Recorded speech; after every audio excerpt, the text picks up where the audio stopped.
This video was filmed using a beaker instead of a volumetric flask. The difference between using a volumetric flask and a graduated pipette to measure volume is that the volumetric flask is better used to measure a single volume. This would be ideal for performing a dilution. Using the graduated pipette with some simple math, we came up with the total volume of our dilution without a volumetric flask. To measure the total volume of the stock solution in the water, we took initial and final volumes on the graduated pipette, then added the total volume of the solution in water. While the results were the same, the experiment would have been easier if we had used the volumetric flask. The dilution is started by pouring in 20% sugar solution and pouring water. The final goal is to dilute the sugar solution with the water to create a lesser percent solution. For this first solution, our goal is to decrease the concentration to 10%. First, we rinse the pipette to ensure that we don't accidentally dilute our solution. Now that we have our sugar mixture, we determine the volume by using a graduated pipette. When the solution is drawn into the pipette, the water molecules adhere to the sides of the glass, forming a curve, which is called a meniscus. The correct way to read the meniscus is to hold it up at eye level and read the volume from where the bottom of the meniscus sits. To obtain accuracy, you will write down the calculation with one more decimal place added to the number. We will measure how much volume we took up with the pipette by first getting an initial volume of the solution. After putting the solution we need in the beaker, we will take the volume of what is left. Again, we will refer to the meniscus. Now that we have our initial and final volumes, we will use this equation to determine the volume. Next, we will determine the volume of the water we are about to add to dilute the solution. For this, we calculate both an initial and final volume and use the same formula as for the solution. We add the water, diluting the solution.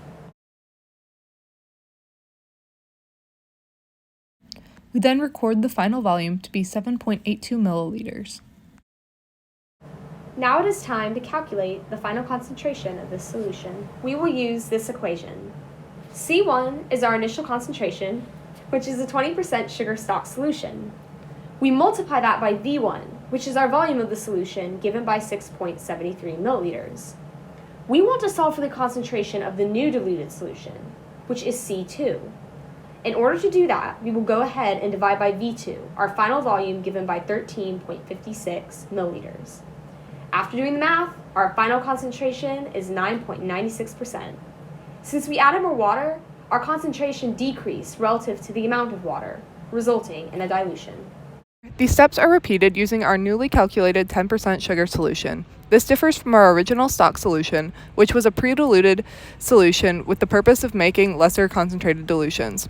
We will use this to make a 5% sugar solution.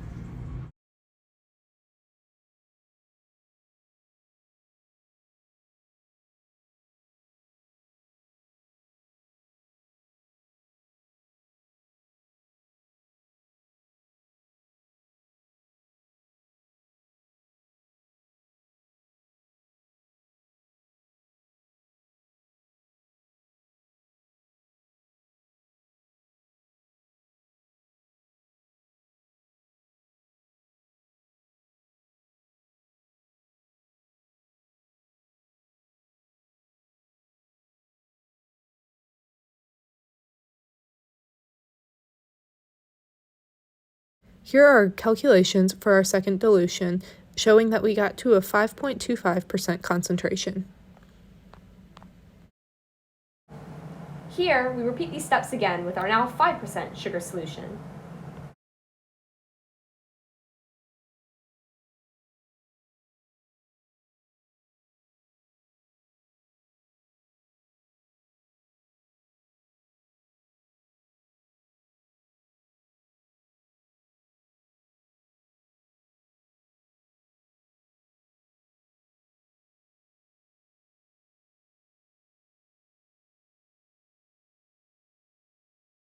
Our final concentration of our last solution is 2.62%.